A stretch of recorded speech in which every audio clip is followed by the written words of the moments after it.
All right, Logan. So everyone's talking about it. Pokemon card market is definitely dipping.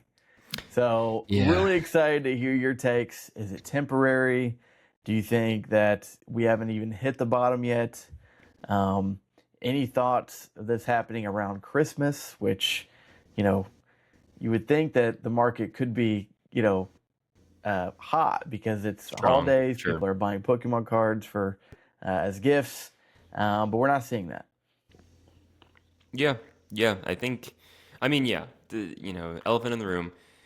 Pokemon has definitely cooled down quite a bit, Yeah, especially from, the highs that we saw earlier this year, right? Like earlier this year was nuts. yeah, And now I think it's weird because we had such highs, right? And I think now because of, the disparity between where we were just a couple months ago to now, it feels like the end of the world. right, true. Realistically, I think we're in a probably healthy spot Yeah, where, you know, uh, new sets being released, there's still a ton of demand for it. Prices are still higher than MSRP, but they're not able to be scalped at four times price, right? sure. You can't be GameStop, right, anymore, at least Yeah, right now. yeah, So I think it's a weird time where things have definitely cooled off from it being so hot. I think we're in a good spot if things stay, yeah, right? I think there's still enough demand. I think there's still enough interest in Pokemon to where the market will still be healthy if this stays the course. Um, it's hard to say what happens in the next couple of months, though, right? I mhm, think there's really two schools of thought. There's one where it's like, oh, Pokemon has come down and is going to continue going down. And, it's going to go back to, what we saw in the Twilight Masquerade, Temporal Forces, before that era, before those sets. Another school of thought is that this is temporary, right? I, I don't know where I got such different views and the different ideas of this sentiment that winter is when things pick up. Winter to me is the start, like, December. And my pea-sized brain is thinking, like, oh, holiday season. This is the time when people buy gifts, right? For every other retail industry area in the in the retail market world, November and December are the hottest months of the year. right. So I'm thinking, okay, I've heard other people say it. Winter is when Pokemon picks up. Summer is when Pokemon cools down. Well, uh, we haven't seen that. So maybe, this is just, par for the course, right? Where things kind of slow down for Christmas, maybe. Because I've heard other people say, oh, well, it's Christmas. People don't want to be buying collectibles for Hmm. Christmas gifts because it's not as real, right? If you give your grandson a pack of cards and they pull nothing, well, how good of a gift is it actually?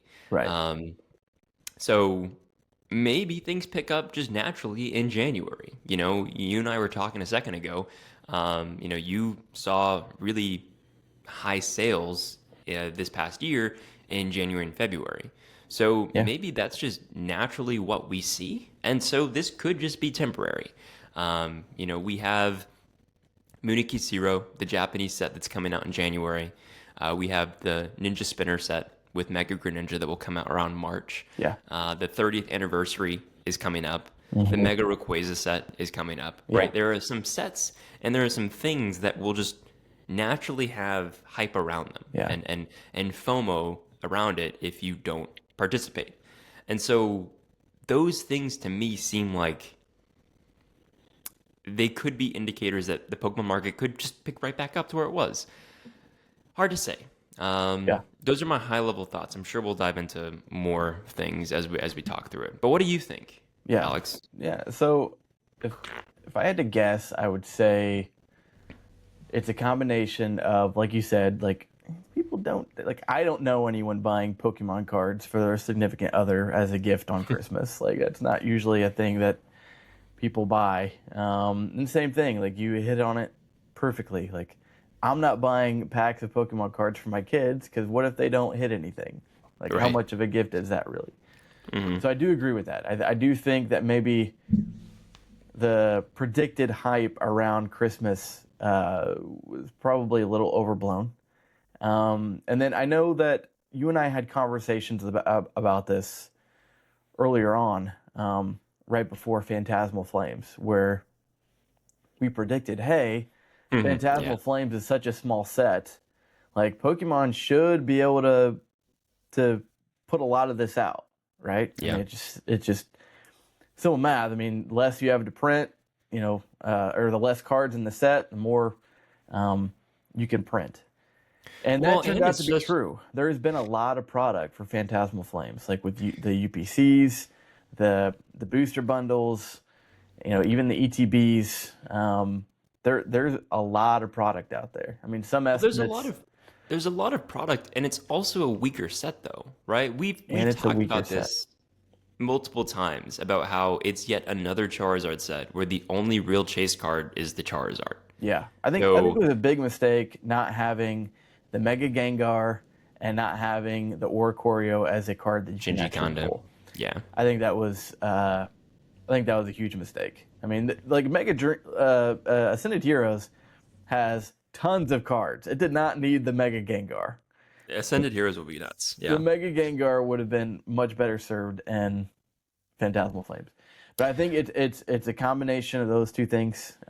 yep, If I had to guess, I would say it's a dip. I do think it's interesting that there seems to be a lot more popularity with One Piece, though. yeah, I do think there are some people that are kind of getting on that hype train. Um, I I think mean, that's I think that's a small piece of the pie, a smaller piece of the pie. But I think that's a contributing factor. I But think with One yeah, Piece, I think Ascended Heroes is going to be super just epic. I yeah, think the Ninja Spinner set with Greninja, huge fan favorite, and then if they have some other cool cards in there, I think that's going to be super hyped. And then I think Storm Emeralda, the set that we all think is going to have Rayquaza, I think that's just going right, to blow the roof off. So I do think this is temporary. I think it will pick back up to where we were just a month ago. It's crazy how fast things change. I think, and then there are a lot of rumors too of the celebration set. It's going to be yeah. epic. So that's my take. One thing that I want to touch on is the One Piece thing. So Yeah, you mentioned how there's a ton of hype in One Piece right now, and there is. yeah, Um, it's interesting. Like it, it very much feels like the people that were into Pokemon to make quick flips and are realizing that you cannot make quick flips right now, have all switched over to One Piece, and like that is interesting, and I like it's what happens if like what happens if Pokemon picks back up in terms of, the hype, right? With Ascended Heroes especially. Um, does One Piece see a falling off? Or like or are they spread out enough now? Like and when I say them, I'm talking about scalpers that are, grabbing product and selling it for 4x MSRP, right? Like GameStop, right? You know, I just think the One Piece thing is really crazy, and I don't really have a pulse on what's gonna happen with it because it happened like overnight, it seems like. yeah. Um, and for those that missed out on our last episode, that was a couple weeks ago, sorry about that. Uh, I started selling One Piece on my shop, and my idea is at least like it's kind of like the gold rush, right? In the Yeah. US back, couple decades ago, a couple hundred years ago. People would flock to California and the West Coast in search of gold to get rich. Well, realistically, the people that got rich were those that sold them shovels to go and find the gold. And my idea with this One Piece thing is like everyone's going to One Piece to try and chase, the super expensive cars right now. Well, if I can be the shovel salesman and give them the booster boxes that they're going for, and take advantage of this current hype, I don't see why not. Sure. And that's sort of why I created that whole other One Piece Instagram account. But that's a whole other topic. But I Mhm. digress.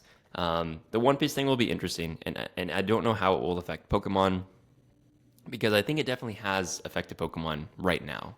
But I just mean in the future, in the next couple months. Um, Yeah. so I think that has something to do with it. It reminds me a lot, One Piece, reminds me a lot of Lorcana right now.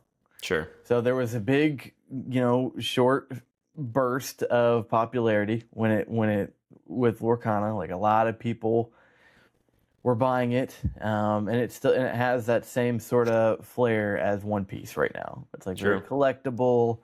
No one's really into it for actually playing the game. It's just all about the collectability. Um, and yeah, I think what we were just talking about with Phantasmal Flames, perhaps being a weaker set, and Pokemon being able to print and distribute so much more of it than like Mega Evolution, which was a much bigger set, a Right. lot more chase cards too. Yeah. I think that combination is why people are. And it's mainly like the flippers, right? Yeah. Right. That are jumping on the One Piece wagon. So I think it's temporary. Yeah. Yeah.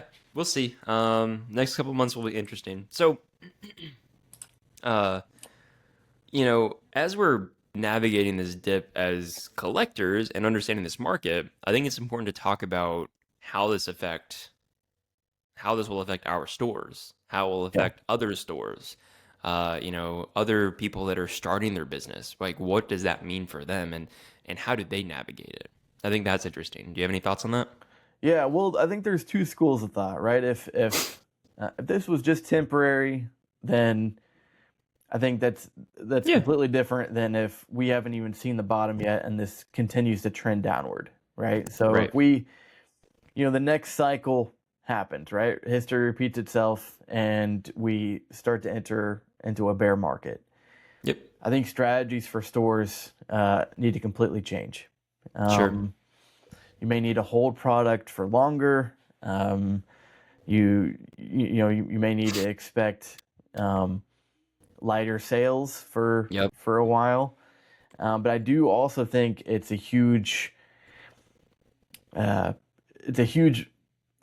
area of opportunity for new stores because what Yeah. happens is for people watching, what happens is so lately allocations for stores usually it's a Distribution, by the way. percentage of what they ask for. As in, let's say you ask for, I don't know, $10,000 worth of ETBs. Well, distribution is there's such a bottleneck on distribution right now that out of that, 1,000 or 10,000, you might get 10% of that. But what stores do to counteract that problem is they ask for more than what they could otherwise handle, knowing they're going to get a percentage of that. So what they say is, okay, I can in reality, I can handle selling 100 ETBs. But so I'm not going to ask for 100 though because I get or 100 or 500 or whatever. I'm going to ask for way more than I can handle, knowing I'm only going to get a percentage of that. Well, when the bottleneck on distribution disappears, distribution calls them on their bluff and actually fulfills whatever they ask for. Okay.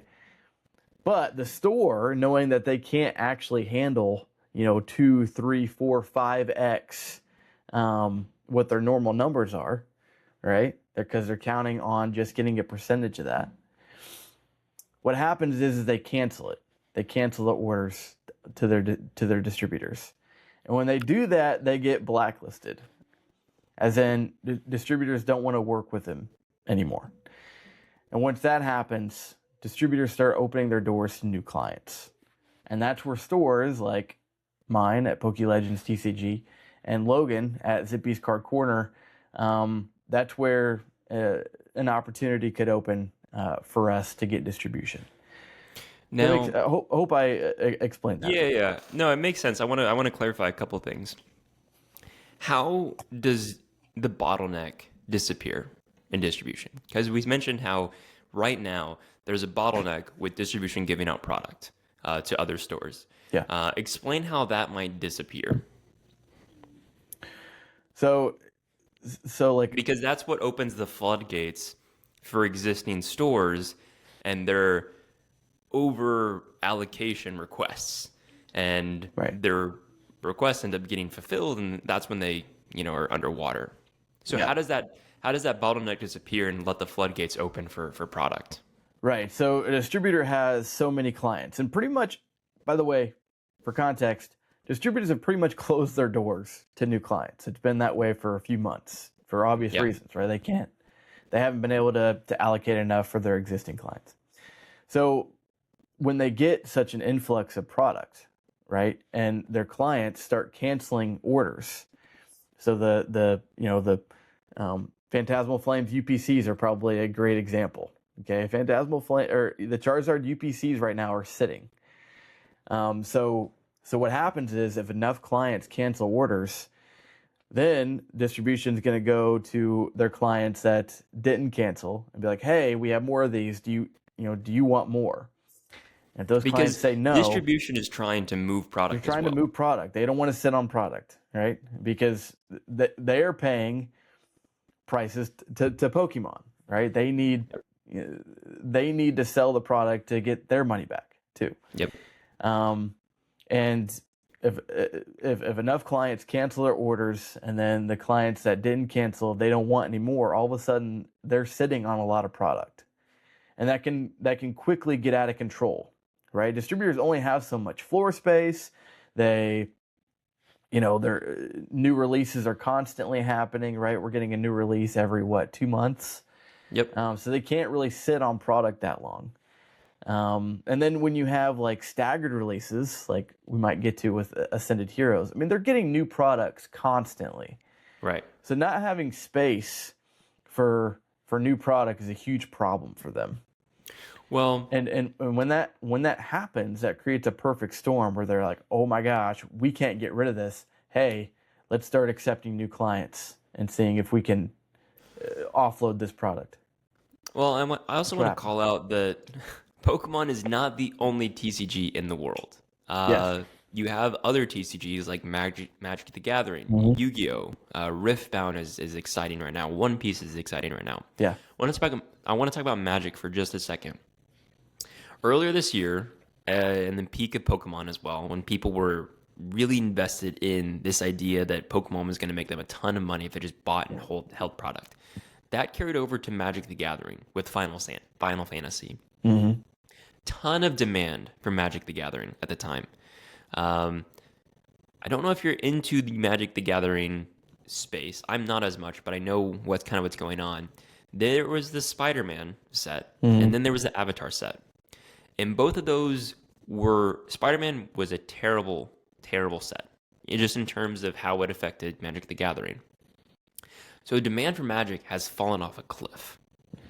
However, at the time when Final Fantasy is going on, Hasbro, I think the company of Magic, is thinking, okay, we need to print more now. We need to anticipate higher demand for our next coming sets, especially because it's Spider-Man and Avatar: The Last Airbender. These are huge franchise names.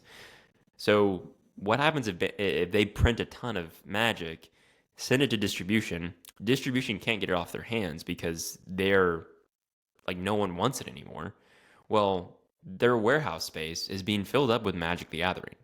And it doesn't matter what TCG it is, if space and volume is not available in the warehouse, they need to move things, right? And so that creates just this idea that distribution feels the pressure to unload things, and that means maybe Magic Gathering falls off a cliff, but it also means like, how are they able to accept new Pokemon orders, right? They need to figure out a way to move Pokemon even quicker, and maybe that means lowering the price of Pokemon. I don't know. Yeah, and But to kind of give viewers a little bit of an inside look, Brian from Pokemon did a video where exactly that happened. Distributors had a huge problem offloading Obsidian Flames and Paradox Rift. So they sent out a deal to every client they had and say, hey, look, you can buy as many booster boxes you want of Obsidian Flames and Paradox Rift for like $85 each. Think about that for a second. I mean, Brian for Poke&E, he bought so much of that I bet he made, I don't know, I want to maybe say that hundreds of thousands of dollars on I Obsidian want to Flames say and that he Paradox Rift. ordered $75,000 worth of Paradox Rift. Yeah. And for $85 $85 a box. $85 a piece. I don't know what it is right now. It's this probably was 200 not even plus. that long ago. This was like a year ago. And I think Obsidian Flames is like what, $225, $250 a box. Paradox Rift is probably about the same. So he made at least double. I'm betting at least double. A booster box right now is about $237. Okay. So 3x or close to 3x, $85. Yeah. So anyways, guys, distribution might be opening up this year. If we see this dip continue, there's going to be opportunity for new stores, newer stores. You have to have some sort of track record. But there's going to be potential for other people to get in on distribution in this bear market, if it is a bear market. So that's something to keep in mind for somewhat established stores that are still up and coming, like us. Right. And so we've talked a little bit about this, but in the Pokemon card business, I do think it's important, if you're going into it, your main goal at least, should not be to make money. Okay. This year in 2026 could be a year where Logan and I, where we don't make that much money, where we actually spend more than what we make, because there's an opportunity that I think is going to happen in 2026 for us both to get distribution for our own stores. But that may mean we may have to buy product that we're not even selling. Okay, they require a bare minimum of product to buy in order to work with them, whether you sell it or not, right? And if there's this upside down bottleneck that's happening, then we may need to be prepared to not make any money in 2026. That could be a thing that happens. And then put that off until 2027, right? 2027 is where the cycle will go the other way, where we'll enter into a bull market again. The cycle repeats itself, guys. I mean, we could be entering into the battle style, Shining Fates, Vivid Voltage age. That could be. I don't think so, but it could be what's going to happen in 2026, and new stores should be prepared. Yeah, I'll leave it at that. Take advantage of it if it comes to that. That's why. I won't say that, but there's opportunity. Even if you don't get distribution, as you make your way through 2026, and if we go through a dip, you are at least establishing, how to handle and navigate, a down market for Pokemon, where you are a business that sells Pokemon. That's at least something that you can aim for and shoot for, right? Survive. If you don't get distribution, it's not the end of the world, but survive. Right. So don't make mistakes. Don't get in over your head. I think it's a really easy thing to do, especially with prices changing so frequently. I think that investors are thinking of this time as, it's the down, right? Buy on the dip. But as a store, you have to think about it kind of differently. Mm-hmm. If you are a store that if you were a store that invests in future product, like, Brian might be doing right now. I think he's mentioned that he's buying collections. But for Alex and I, where we don't have as much capital, we're just trying to get into a position where we're selling frequently. You don't want to overinvest, right? Like, new Japanese releases are happening all the time. The recent Japanese sets have fallen off a cliff in terms of market price. Mega Dream EX was like 130, 140. Now it's at 105. At least it was yesterday. It might even be lower now. So that quick change in price can really make you go underwater as a business if you're not careful. So those are the things that you need to be thinking about, need to be cautious about, and just keep your head on a swivel for, potential distribution opportunity. Yeah. But anyways, I think that's enough about businesses and handling this dip. I want to talk about Ascended Heroes for a second. Ascended Heroes is the first set of 2026. It's going to be this year's special set, very similar to last year's Prismatic Evolutions. And we're starting to hear from other stores that have distribution, like Brian and Danny Phantom, what their allocation numbers are looking like. And Alex, do you want to give us your thoughts on kind of what's going on with that set? Yeah, I mean, long story short, the allocations are looking horrible. They're getting an infinitesimally small percentage of what they asked for. Yep. And by the way, we're only getting 2 products at release. Mhm. One's a It's the 2-pack. stickers and then the 2-pack blister, I think. Yeah, a 2-pack blister and the sticker collection. So there's not a whole lot of opportunity to get a lot of packs anyways, because No ETBs, no booster no bundles, no ETBs. booster boxes. Yeah, it's a Right. special This is the set for only no way booster to get boxes. packs. Exactly. So there's not a way to get a lot of packs at once anyways. Right. So yeah, we're like, there's some predictions going around that Ascended Heroes at release could end up being like $20 a pack or something. $25 a pack, which will be complete insanity. And again, this Well, goes yeah. back to, this could very well be temporary. This dip, this very well could be temporary. If I had to bet, I would say it's temporary. Because there are so many awesome sets and allocations. Look, I might have thought differently if allocations were looking really, really good, or even maybe too good for Ascended Heroes, but they're not. So, and it's such an epic set, Logan. We just got more reveals a few days ago from the 100 deck collection. Right. That's going to be in Ascended Heroes. The Feraligatr, Meganium, the Embor, Yep. the Gold Mega Charizard. Like, there's already so many chase cards that we already know of. Yeah. From the Japanese Mega Dream. So And it's going to be I epic. think Ascended Heroes is going to be a really strong set, regardless of what kind of market you put it in, right? Yeah. I think Prismatic was fun because if you loved EVs, you were going to be happy.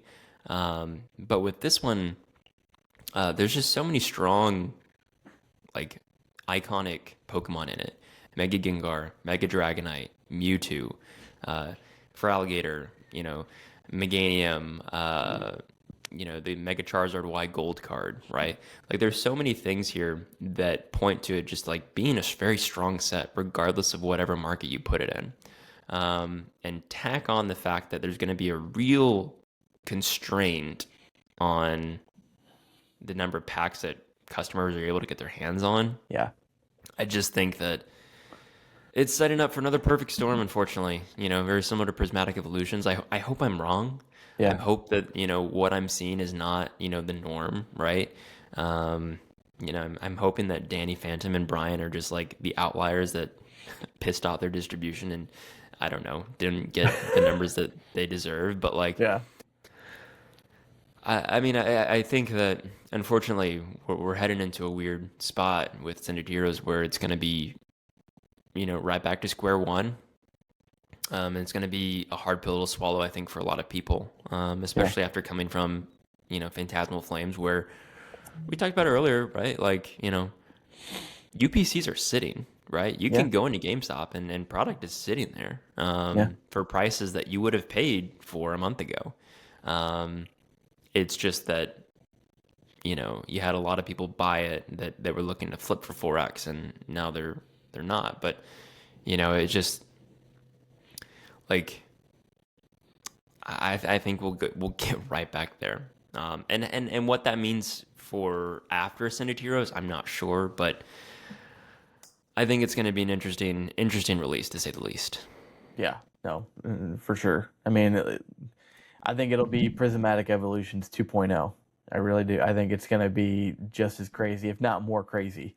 The gold mega Charizard really what I think was the icing on the cake. Yeah. Like there's so many chase cards, and there's not going to be a way of getting that many packs at once. And booster bundles, by the way, aren't even getting released until Oh, April. jeez. They're Yeah, not even almost getting four released, months. guys, until April. And then who knows if allocations are going to be any better, right? There's no guarantee that allocations will Right. be any better for, because it's a staggered release, right? There's going to be the tech sticker collection, and then there's going to be the ETB about a month later, and then there's going to be like a couple, I think they're premium poster collections, Yeah. something like that, and then finally we're getting the booster bundles. Like it's like a 4 month staggered release, 3 or 4 months staggered release. Yep. And then by the way, like during that release, we're gonna have other sets too. Again, we're averaging about a set every 2 months or so. I know, dude. So there's Like gonna be before the other booster sets bundles are released during that released, time. the second English set of the year will have been released. Yeah. So we're gonna have another set in the midst of that, right? And by then, who knows? We may get more reveals of the Celebration set, the Rayquaza set. Like Yep. it could very well like not only Yeah. get back but get worse to Yeah. what it was about a month ago. Yep. Yep. Now, one thing I wanted to touch on, as we head into 2026, is that recently there was an announcement that Pokemon has leased out some new printing facilities. Yeah. And more specifically, Millennium Print Group. So they are owned by Pokemon, and they actually signed a new lease to add more space for printing. And I think it's about 1.27 million square feet of space. I think I calculated it out to about 22 football fields, which is nuts. Yeah. Of printing space, right? And we know that printing has been the ultimate bottleneck to all this, Yeah. right?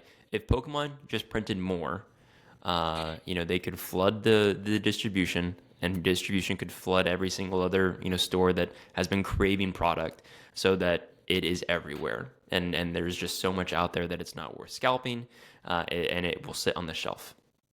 That's been what people have wanted and desired for so long, and we finally have some news that we're getting new printers. Now, there's some caveats though, right? About about a third of it actually is going to be printing space that's already existing. Don't know when those will go live. But the other 2/3, around 800 plus thousand square feet, is going to be introduced in a new building that won't be completed until 2027 though. So Alex, I want to get your take on hearing that news for the first time and what you think that will do for Pokemon in 2026 and 2027 and beyond. Yeah.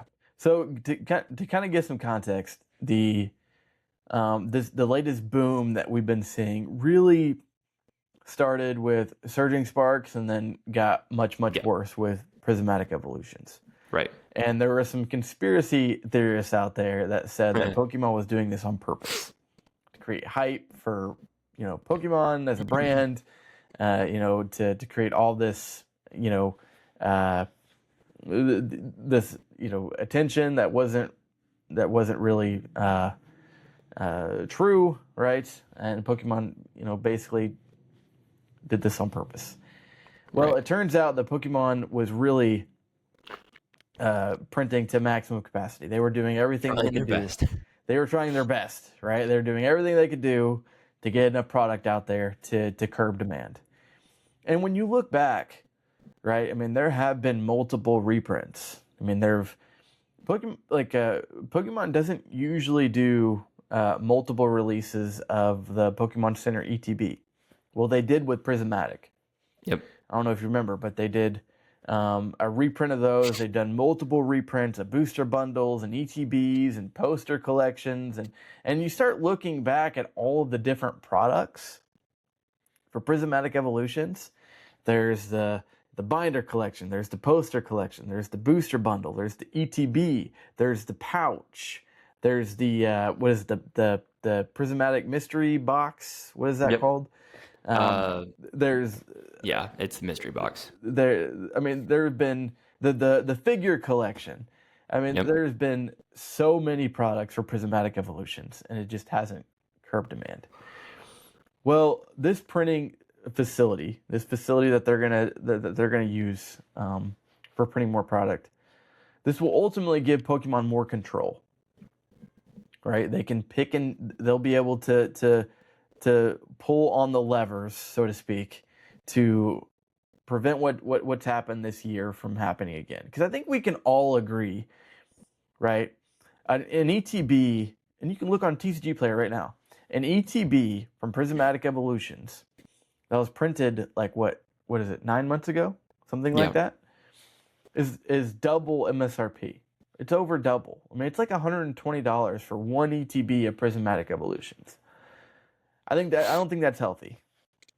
And Destined Rivals, it's even worse. Destined Rivals was printed in super late May. I think it was May 30th. So what is that? 6 months ago? 5 months ago? Those Yeah. ETBs are over $120. That's double MSRP. Right. Like, I don't think that's healthy either. So I think ultimately Pokemon will have much more control. Now it won't be applied to anything that's released today. That's another thing that I don't think it's being talked enough in the community. Pokemon doesn't go back that far for reprints. They might go back. They might go back like 18 months. Like Paladin Fates, for example. Like that, we're hitting the 2-year mark for Paladin Fates in January. That set might be done. Like Pokemon may never do reprints again for Paladin Fates. Same thing for 151. You know, we just passed the 2-year threshold for 151.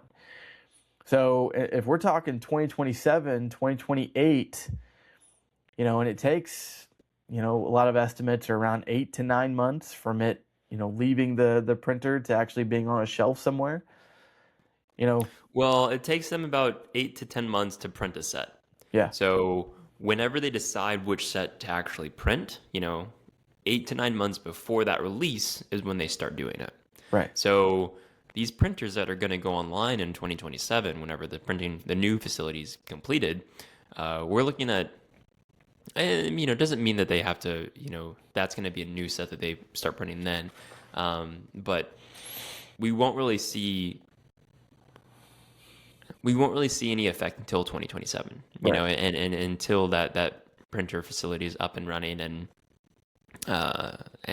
even then it's like, you know, Pokemon is printing, like, they're printing the sets 8 to 9 months in advance. So, you know, the set that's starting, you know, that's going to be starting printing in that 2027 one, if it's a new set, we won't see the effects of that extra printing capacity until, you know, 7 to 10 months later, almost 2028. Right. And Logan, I want to kind of get some food for thought on this one. Sure. So Pokemon has admitted already, basically, that they have been printing to maximum capacity and they can't keep up.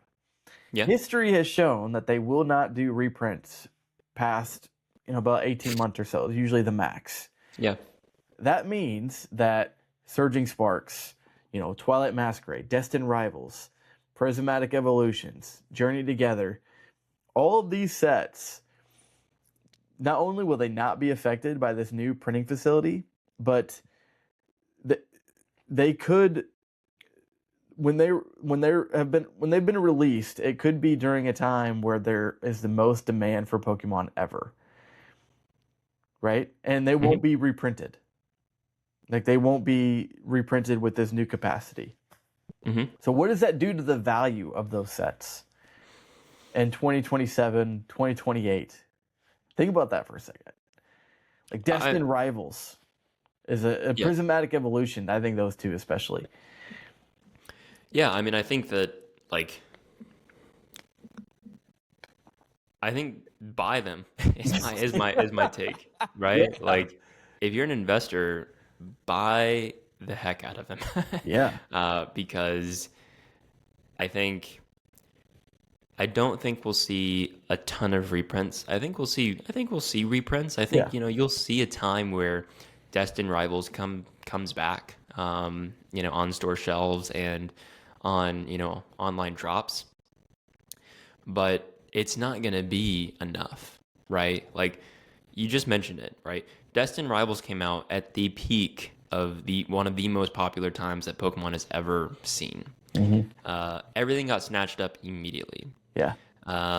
There is still so much demand for those sets. It doesn't matter how cooled down the market is, right? If you were to see that those sets pop up on store shelves, boom, right back to it. People are standing in line at Target. Yeah. I don't think there's a way that Pokemon can print enough to quench the demand of these, I would say older sets. It's only been like a couple months, but sets from 2025. I really don't think that they're going to be doing a whole lot more. I think they will see reprints, but they're focused on the current sets, right? Like they have to deal with freaking Ascended Heroes, right? We're just talking about how how much they are not printing enough, Yeah. and they're focused on the current set, the newest set that's going to come out because that's where just the FOMO is. That's where the natural hype is. Um, I don't think that we will see this cooling down effect for Scarlet and Violet. No. We see it a little bit with Twilight Masquerade and Surging Sparks, but those aren't the sets that are the most popular.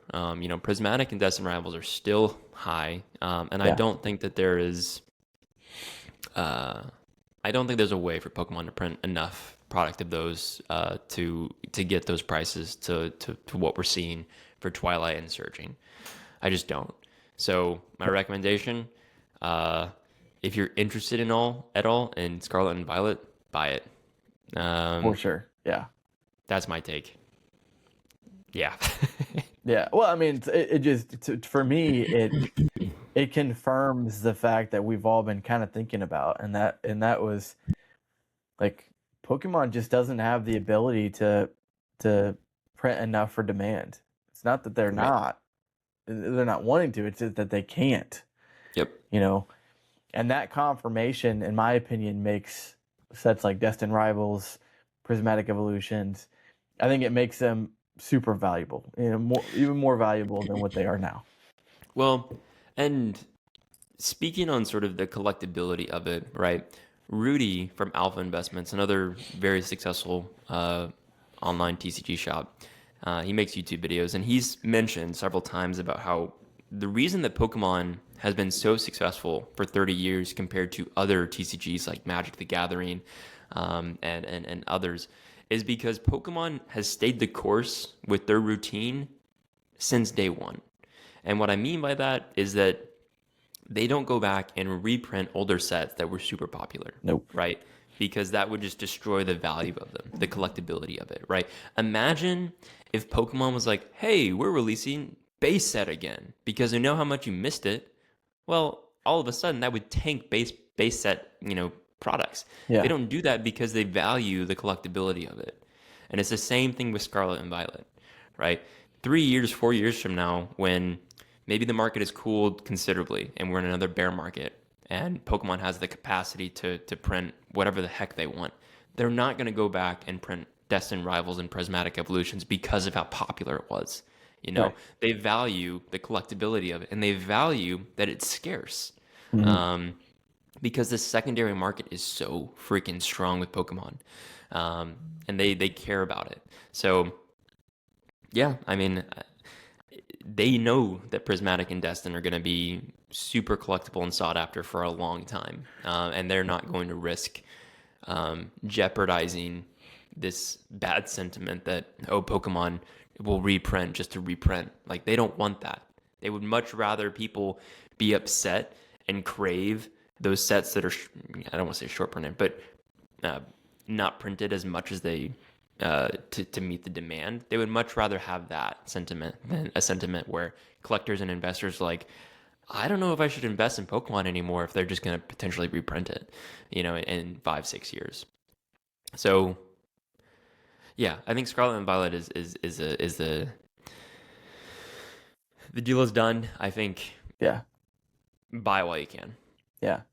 Well, and I want to kind of give some context to this too. So, the trading card game to Pokemon is probably, I would argue, the most important thing to them. More Sorry, important say that than again. their merchandise, than the shows, the movies. Nothing else is I would argue, is more important to Pokemon than their trading card game. And to give more context, if you think of all of the different TCGs, over the years, Digimon, Dragon Ball Z, Lorcana, really there've only been Yu-Gi-Oh! Is another one.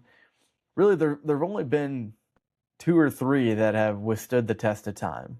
Pokemon, Magic, and then you could make an argument maybe for maybe Yu-Gi-Oh! There really isn't even a great third one.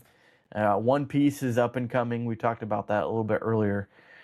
But it's really hard to keep a TCG alive and thriving, especially after, 30-something years? So 30 years, Pokemon is 30th really anniversary next smart. year. What's that? 30th anniversary next year. 30th anniversary, yeah.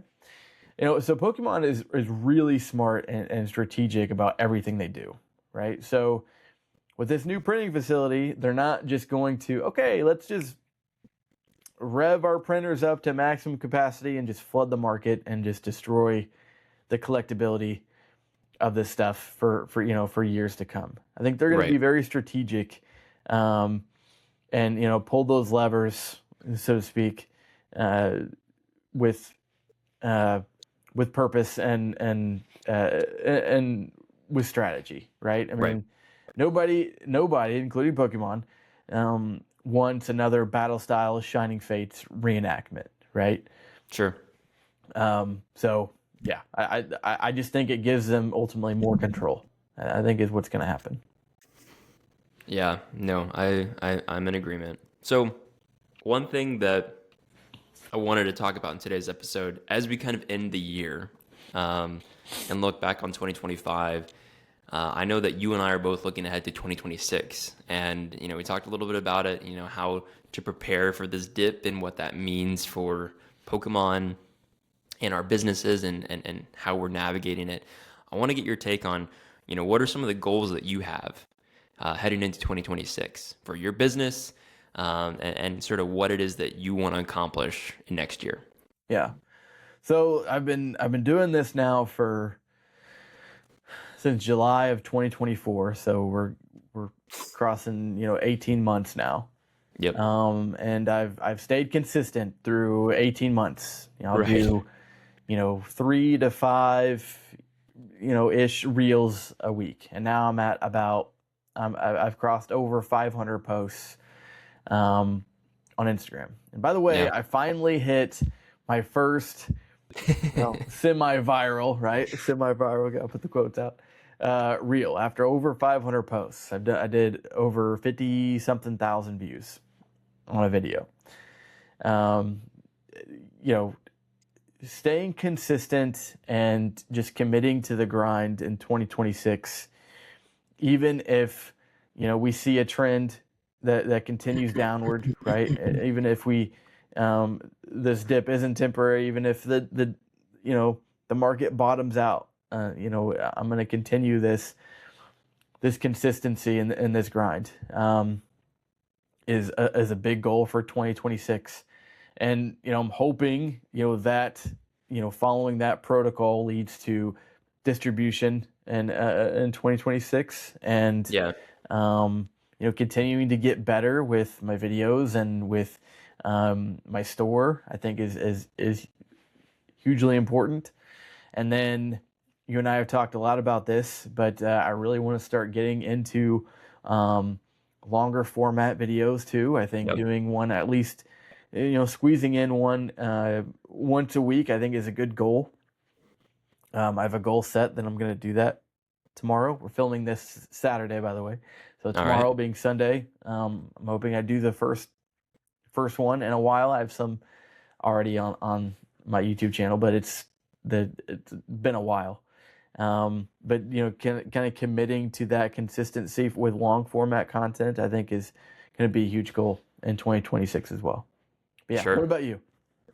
Yeah, I want to emphasize this idea that, you and I, our Pokemon businesses, we've only been doing this for about a year and a half. It's also been at a point, at least most people are aware of, that has been the most popular time in Pokemon.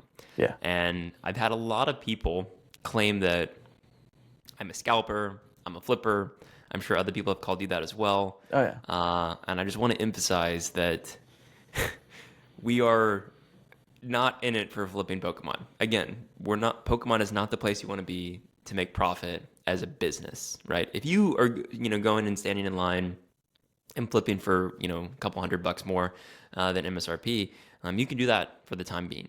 But we're heading into a period where that's not going to be nearly as possible. Alex and I are still doing this. Yeah. We're still grinding. We're still staying the course. The idea is that we are in this for the long run, for bull markets, for bear markets.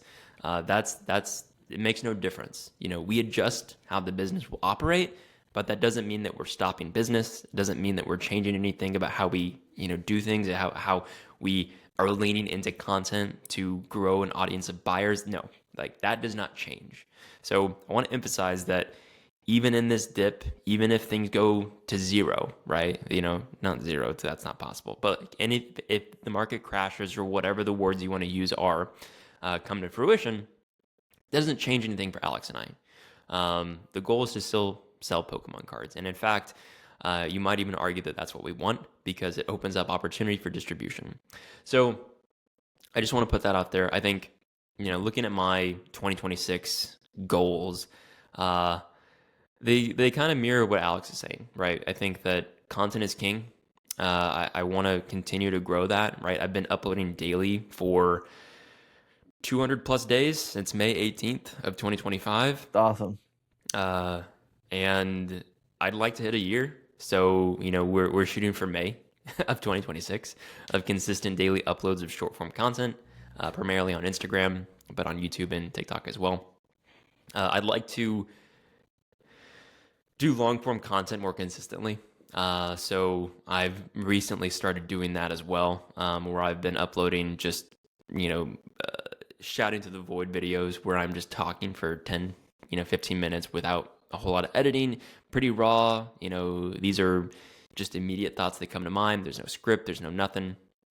And I think over time, continuing to do that, I'll get better at it so that eventually, I can just click record and make a pretty, I don't want to say successful because that's not what I mean, but just an all around good video. So I'm hoping that in 2026, I really want to get to honestly, a goal is I want to get to 1,000 subscribers on YouTube. I think that's doable. I think that's, achievable, especially if, the experience that I gained from Instagram is any point of, evidence, right? Mm-hmm. Staying consistent, using that consistency to continue to get better and grow your experience. It will come. So 1,000 subscribers is the goal. I think that's very achievable. I think you could even go even further if you're consistent. So long form content, potential distribution access if we see a market dip that stays consistent. If we're looking at raw numbers, right? I think that last month was my most successful month ever. November. I did it almost 20,000 in sales. I think it was like $40 away. So I set a goal when I first started this, it was Pokemon could be a side hustle that is able to give me enough income, enough profit that I can, use that to pay for my monthly expenses. That's rent or mortgage payments, groceries, utilities, all that good stuff. I wouldn't have to worry about, that for the month. So with how, the profit margins work out, it's about 10 to 15% for Japanese product, which is what I primarily sell. So you're really looking at between 40 and $30,000 to $50,000, depending on your expenses for the month, for how realistic that would be. Well, I'd like to try and hit a couple months in a row of 30 plus thousand in sales. Now, we just talked about it. That might be hard if the market dips. But that's what goals are for, shooting for the stars. And, even if you fail, you're at least making progress. So I think those are some solid goals for 2026 that I have for Zippy's Card Corner moving forward. And maybe even just thinking off the top of my head, I think even branching out to other TCGs and finding relative success. I'm not looking for one piece in Pokemon to be neck and neck, but just having a consistent supplement to Pokemon. Maybe it's One Piece, maybe it's some other TCG like Riftbound, right? That's popular right now. Just diving into other TCGs, because the idea is that I'm a TCG store, and getting the experience of handling multiple, I think is only good. So yeah, I think that's what 2026 is for. We'll see if it happens. But just got to go for it. Yeah, that's exactly right. You got to go for it, man. You have to set goals, and yeah, the old saying, look, if you aim for the stars and then you end up on the moon, that's still shoot for the moon, shoot for the moon, land among the stars. Yeah, here we go. I like exactly. I like that. So, and guys, listen, Logan and I, we love doing this podcast, but it's extremely important. If you're enjoying this content, please consider liking and subscribing to the channel. We've committed to doing this podcast, but we'd love to see this channel grow. So if you would consider dropping a comment, we respond to every comment, by the way. Yeah. If you comment, we will reply to you. So drop a comment, subscribe to the channel. We would be forever grateful. So Definitely. With that, thank you guys so much for watching the Poke Table podcast, and you guys take it easy. Thank y'all. See ya.